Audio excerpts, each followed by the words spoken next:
What's up, guys? It's me again, Christian Rodriguez, and I'm going to make it a bit of a short video, but this is a very informative.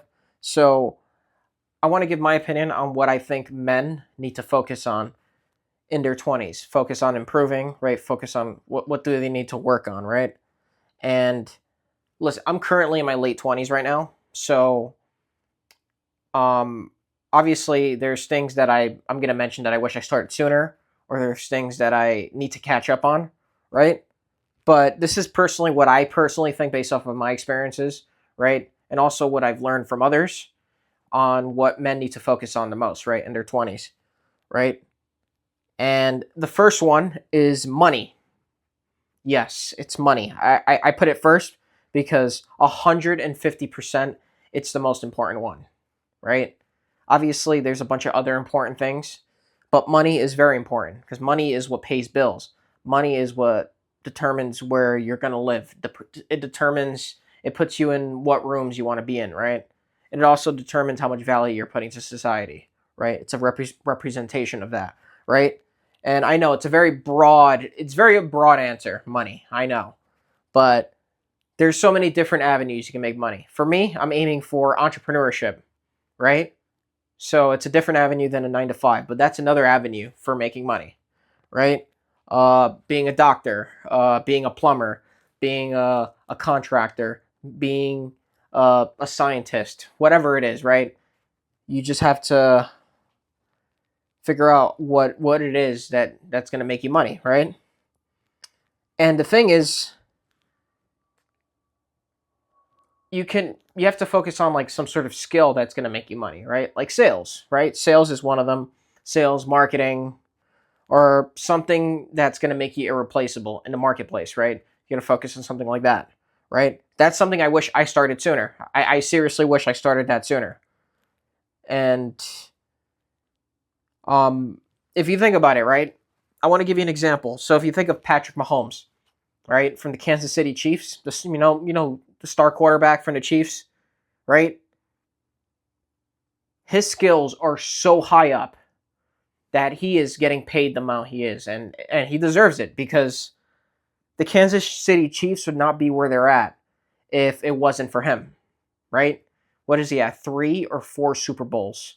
I think he's had 5 Super Bowl appearances, and he's not even 30 yet, which is insane. And just think about it. His skills are irreplaceable.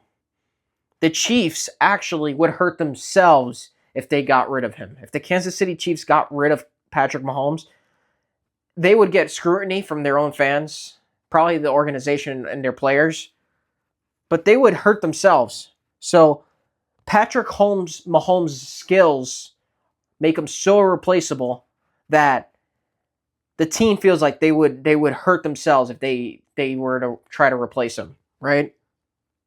Because it's so rare.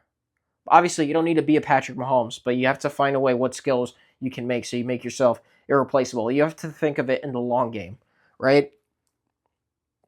And the thing is, money is one of the most important to improve. That's the most important one, and that's the one that I'm focusing on right now, right?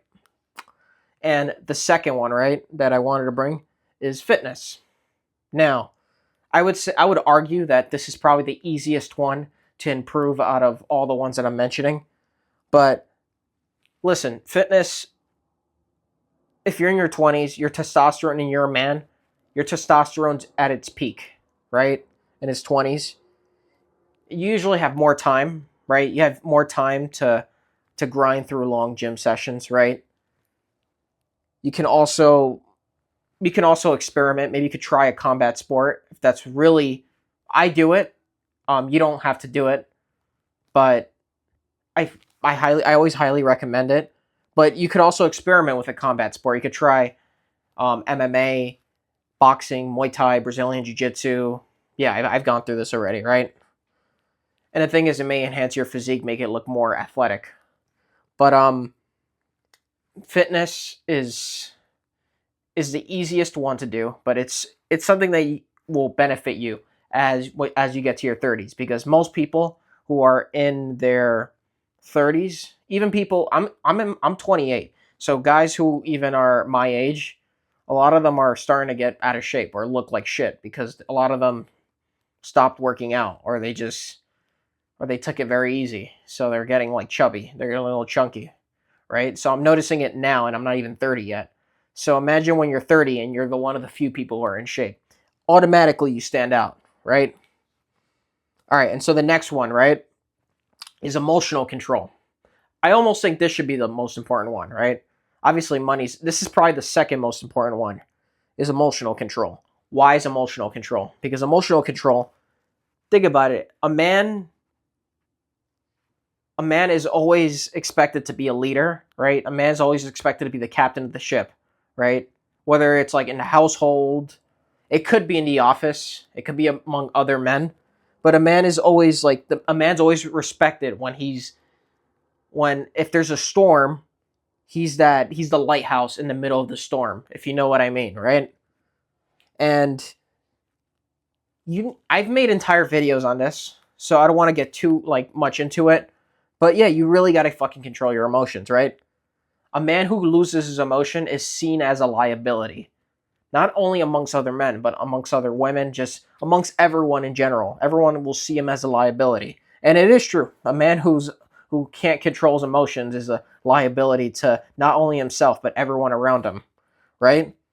And that's just the truth of what it is. I don't mean to hurt people, but it's the truth, right? And that's the thing. People will lose respect for you if you lose your emotions.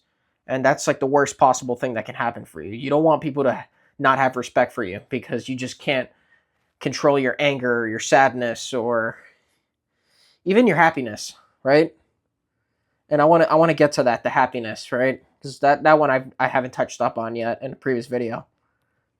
So yes, anger and sadness are obvious. You don't want to freaking lose your shit and all of a sudden you make your problem everyone else's problem, or you just make everything uncomfortable for everyone and you just seem like you're unstable, because that's how people will see it, right? So it's okay. I'm not telling you to hide your emotions. That's the thing. Don't hide your emotions. Don't pretend like don't hide it inside of a don't just cover don't just put it under the rug. That's not what I'm telling you to do. You can feel the emotions. You can still feel sadness, you can still feel anger, right? But you just have to be able to control it. Like acknowledge, "Oh, okay, I'm pissed, but I'm not going to flip out," which is what I want to do, because that's low level. That's immature, that's childish. That's not what a man does. So you're not going to do it, right? That's just an example of it. I don't want to get too far into it because I made an entire video on it, but I wanted to talk about now with happiness, right? And that's like, say you're winning. Say you start winning, you start getting some business success. Maybe you start seeing some fitness success. Maybe you're having some dating success. Whatever it is, right? You're getting success with that, and all of a sudden your confidence is through the roof, right? And now you feel like you're unstoppable. You feel like nothing could stop you. You feel like you're invincible, right? And that's even more dangerous than the other ones, because I would say this one is more dangerous because you can fuck up your life a lot more. Now you have like different areas that you can fuck up your life in. If you look at many NBA players and even NFL players, many of them, right? A lot of them end up broke, right? And it's insane because a lot of these guys are millionaires, right? Like they're in their 20s and they're multimillionaires, and a lot of them end up broke. So just remember that. And that's probably because they couldn't control their emotions. They didn't have their highs. They probably never learned how to control their finances, right? And they just thought they were invincible because they were young, full of testosterone, and they were on top of the world, right? And that's just a really bad, dark example of it. That's a bad example of it, but that's an example right there, right? So the next one, right, the next category will be education, right? And I'm not talking about school, right? That's not what I'm talking about. And I know school has its benefits here and there, right? It gets you out of your town. I would say that school has its benefits. It's not my personal favorite. I went to college too, but it's not my favorite one. That's not what I mean, because that's what most people do. They go to school and then they stop learning after school, or they learn whatever certifications they have to learn and then they stop, right? That's not what I mean. I'm talking about books, I'm talking about mentors, I'm talking about coaches, I'm talking about even videos and courses, right? And I know some courses could be bullshit, but just listen to me. So, likely whatever you want to achieve, someone else has done it, right? Anything. Someone else most likely has done it, right? So why learn from trial and error? Why run through a why blindly try to figure something out and hope it lands instead of just going through a proven map, right? Finding the map and going in that direction, right? And seeing where it takes you.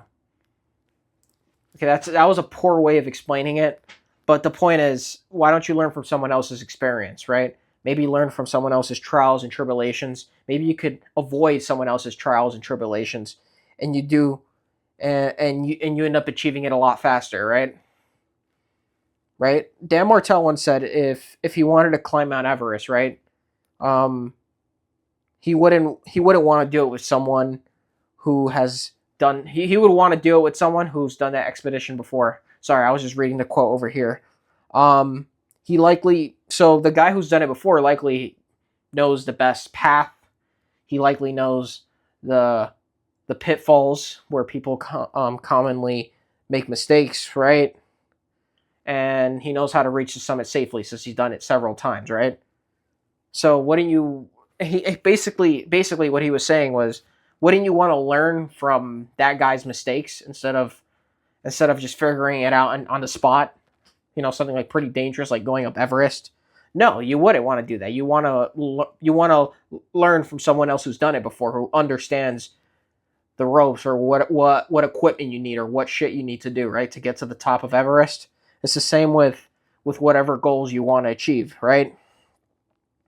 And that's the point, is why try to figure it out yourself, right? And the thing about books, right, is I've made an entire video on this too as well, but I'm gonna touch up on a little bit. Books work like compound interest, right? You might learn like one framework from one book, and then you're reading another book and you learn another framework from another book, or you relate different frameworks from other books. All of a sudden, you have a stack of frameworks from a bunch of different books that you've read for the past year, right? And you're implementing them into your own life. So, like, those things add up. So imagine you start doing that in your 20s, and then when you get to your 30s, you're miles ahead of most people. Most people see you as a genius, or they see you as, oh, this guy knows what he's talking about, right? Or you're very articulate, right? And that's why education, I put it in this category as super important to learn in your 20s, right? And I'm gonna leave it at that. Those are the four things I think men need to focus on in their 20s to improve, right? And I'm gonna leave it at that. Thank you guys so much for watching. I hope you guys enjoyed. Take care.